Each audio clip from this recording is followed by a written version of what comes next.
The federal government says no teacher will be allowed in any classroom without proper licensing from the Teachers Registration Council of Nigeria.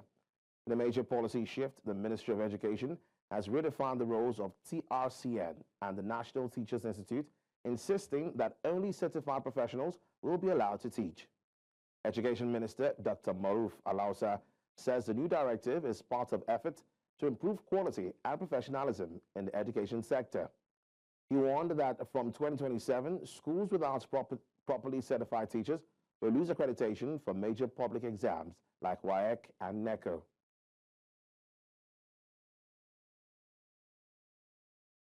Educationist Mustafa Masood joins us now for more on this story.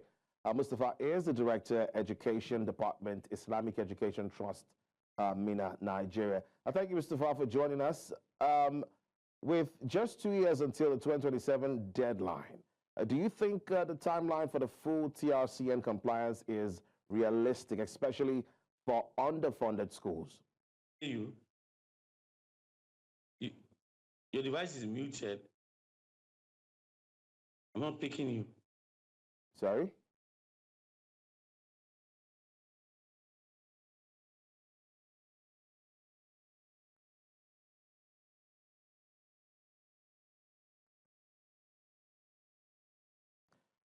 All right, Mr. Mustafa, I'm not sure if you can hear me clearly, but if you can, I asked you earlier.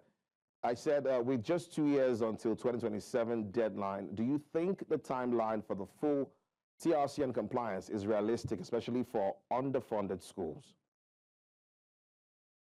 I don't think so, really. It's a good plan. It's good in every country. Teachers are licensed and it's regulated. So Nigeria should not be an exception. However, I think this is not realistic when you consider underfunded schools and what capacity or what training have these teachers received before now. And so there's a need to look at that teacher training first. Is it about certification or is it about the competence of the teachers that we're looking at? Because there's less and less emphasis today on certificates in the world. It's about what you can do. And all these huge companies like Google and the rest are not so much bent on certificates about what you can do. And when you're looking for jobs, they want to see you demonstrate your competence. And so competence should be what the Ministry of Education should be looking at, not certification. And the best start is for them to focus on the training of those teachers in public schools in particular. So that's my opinion on that. Mr. Mustafa, I hear you when you say that, certification is, rather we should look at what the teachers can do and what they can deliver as opposed to certification. But then again, for an educational process, just as the way we have it in classrooms, when you're taught over time, they test you by, telling you to write some exams. And with that exam and that certificate, you move from one level to another. I think, shouldn't that be the case in this situation? Yes, if you have built capacity for that.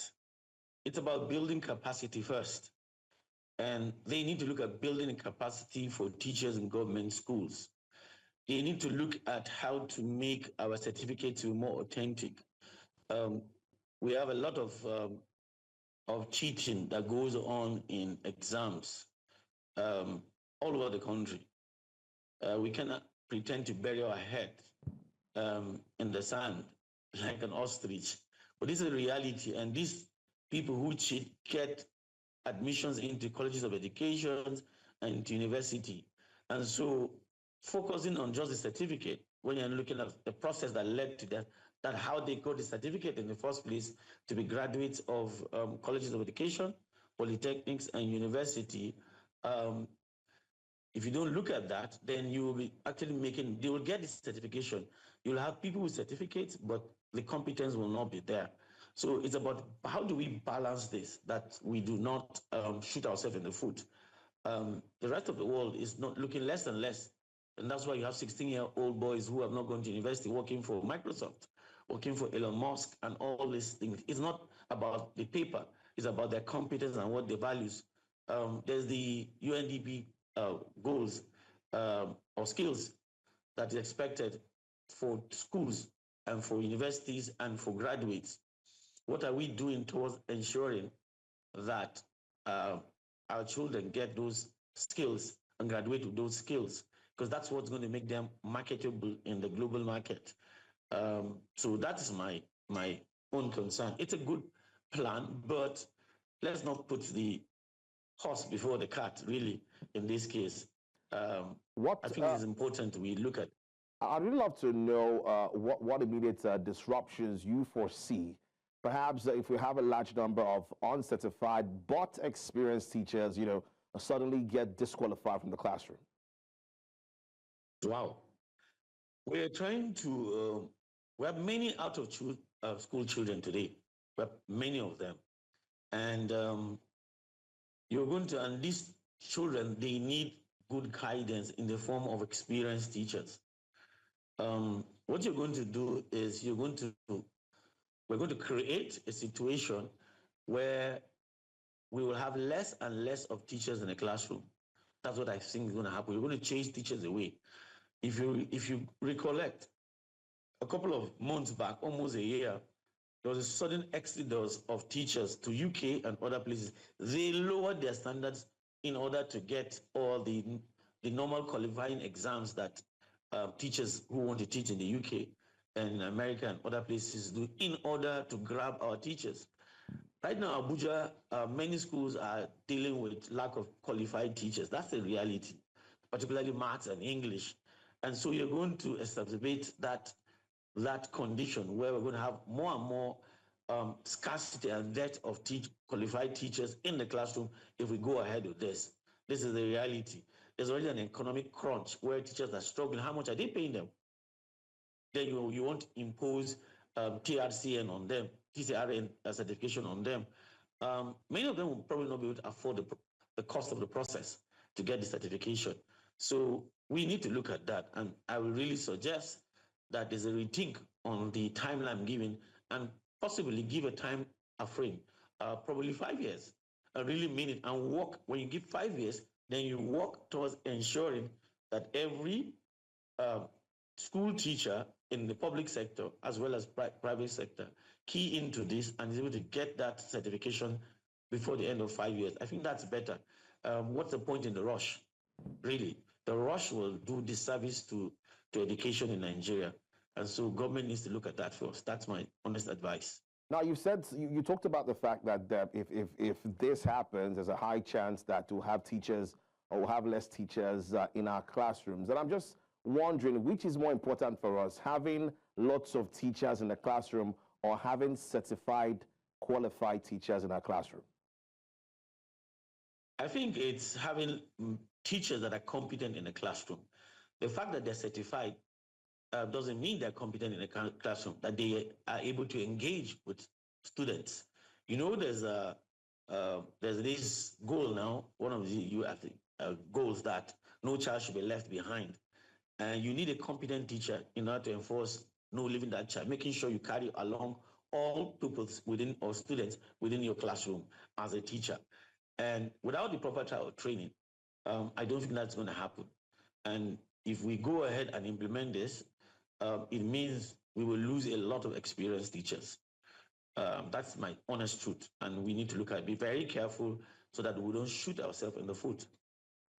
Now, I understand that the federal government is doing its best to ensure that we have the best qualified teachers, but it looks like no one is really talking about remuneration now when it comes to teachers. The profession doesn't look attractive enough for people to want to get into it or become teachers. How do you think, do you think this is the way we should go, or this is the part we should be looking at as opposed to talking about certifications or even qualifications? Let me take you to Finland. I think the teachers in Finland are paid very well, and it encourages people to want to go into that profession. The pay is very good, and there's a qualification process, a rigorous qualification process that ensures only the best minds and the best brains go into education, vis-a-vis making the pay very attractive. And so that is what government needs to do. You need to, in trying to ensure it's regulated and there's a qualification process, you also do the other thing that will encourage the best brains to want to come into education. As a teacher, you ask any child in your class who wants to be a teacher, you'd be surprised that you won't get even one child. I mean, many teachers can key into this. You ask them, what's your future career? Who wants to be a teacher? You will not get any child saying, I want to be a teacher. Why? Because teachers are not given the due respect and they're not well paid. And the students, they can see sometimes, sorry to say, how wretched our teachers are, especially those in disadvantaged schools, whether public or private. And so a teacher is supposed to be a role model for a child to want to emulate and to be like. But when he sees the state and condition of the services of the teacher, of his teacher, and that the teacher is someone who is actually needy, there's no way that child will want to key in and be a teacher. And so we're having a problem. But the people in Finland, or the educational system in Finland, has realized that and has done what it can do in order to ensure this does not happen. And that's why we have Finland has one of the best educational systems in the world. All right, thank you so much, Mr. Mustafa, for having this conversation with us. Thank you very much.